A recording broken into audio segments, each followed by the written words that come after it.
Hello, welcome to our continuing devotional through the book of First Thessalonians. We continue to look at a passage of scripture in which Paul has been speaking about the end times.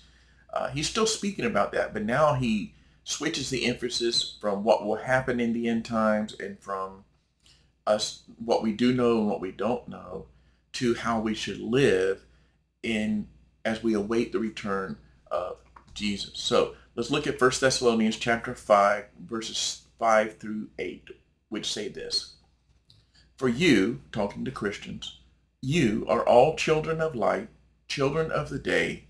We are not of the night or of the darkness. So then, let us not sleep as others do, but let us keep awake and be sober. For those who sleep, sleep at night, and those who get drunk are drunk at night.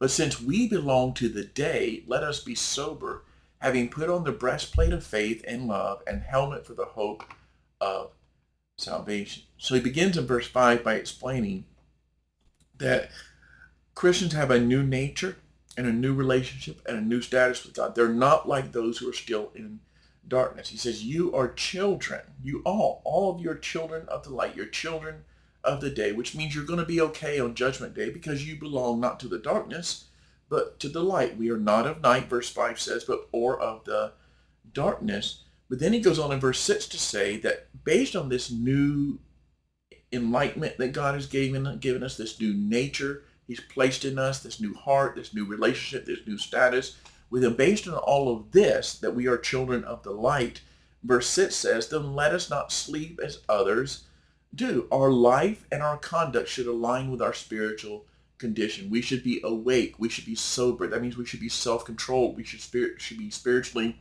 insightful and living in light of that. See, the world is spiritually and morally insensitive. They don't realize a change is coming. They think things will continue like this forever. So they just say, you know what, this is what the people say is okay to do. This is what I want to do. This is what I'm going to do. There's no sense that Jesus is coming. There's no sense of a new kingdom. There's no spiritual enlightenment. They're still in the dark, and therefore their activities are fitting. Their spiritual understanding. But you are in the light, and you're a child of light. You've been made new. You know the change is coming. You've already been changed on the inside, and therefore we should live differently. Paul says in verse 7 there, those who sleep at night people sleep at night and they get drunk at night. And this is just an illustration. He's saying there's certain activities that belong to the darkness. Immoral activities, activities in which you're not aware of what's going on, like sleep, or immoral activities like drunkenness. And he's using that as a spiritual illustration. He's saying those who are still in the dark, spiritually speaking, they're unaware and they involve themselves in immoral activities. But you are in the light. Therefore, as verse 7 says, you should be sober. You should put on the breastplate of faith, the breastplate of love, and the helmet of the hope of salvation. You belong to God. You're not in darkness. Therefore, you should live a self-controlled, sober, alert life, spiritually alert, morally alert. You should walk in faith and faithfulness to God. That's what it means by the breastplate of faith, in which you're trusting in Jesus, and that trust results in a certain lifestyle of obedience to Jesus. You should put on the breastplate of love, where you're not me-centered, but you're other-centered, and you're expressing God's love toward others and for the world. And the helmet of the hope of salvation, which is a way of saying that instead of living with, well, this is how things are, we understand God is coming. Jesus is coming. A new world is coming. There's going to be a restoration. There's going to be a new heavens. There's going to be a new earth. We need to live in light of that hope, that certainty that Jesus is coming. And therefore, we will be like good soldiers.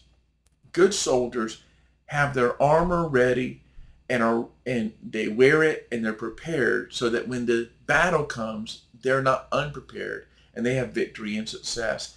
And here Paul is using the illustration of armor, but our armor is not physical weapons. It's faith, it's love, it's hope, as he talks about not only here in verse 8, but repeatedly in Scripture. So hopefully you and I will do that and not walk as those who are in spiritual darkness, but as those who've been enlightened, but also been made children of light and have been changed. We'll pick this up in our next devotional. Have a blessed day.